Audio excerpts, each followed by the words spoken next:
ગુજરાત સરકારની જીસેક એટલે કે ગુજરાત સ્ટેટ ઇલેક્ટ્રિસિટી કોર્પોરેશન લિમિટેડમાં હેલ્પરની 800 જગ્યાઓ પર ભરતી અંગે વીજ કંપની દ્વારા અખાડા થતા હવે ઉમેદવારો આજથી ભૂખ હડતાળ પર ઉતર્યા છે।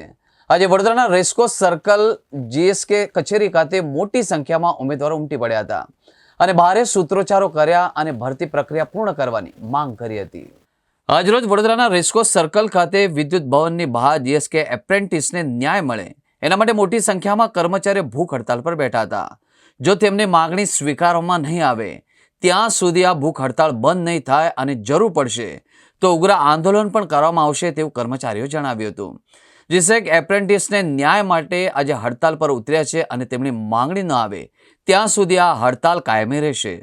બસ ઉર્જા વિભાગમાં વીજળી ઉત્પન્ન કરતા પાવર સ્ટેશનોમાં ભૂતપૂર્વ એપ્રેન્ટિસોને ભરતી કરવા માટે રજિસ્ટ્રેશન પ્રક્રિયા પૂર્ણ કરાવી હતી જૂન 22માં। ત્યાર પછી આજ સુધી કોઈ માહિતી આપી નથી। અસંખ્ય વાર રજૂઆતો કરી, સચિવાલયમાં જઈ આવ્યા, મુખ્યમંત્રી પાસે અઢળક વાર જઈ આવ્યા, અહીંયા એમડી સાહેબને ત્રીજી માર્ચે મળ્યા, કોઈ જવાબ આપતા નથી, ગોળ ગોળ ફેરવે છે અને અમને ધક્કા ખવડાવે છે। એટલે આજે અમે ભૂખ હડતાળ પર ઉતર્યા છે। જ્યાં સુધી અમને યોગ્ય જવાબ નહીં આપે લેખિતમાં ત્યાં સુધી અમે ભૂખ હડતાળ ચાલુ રાખીશું।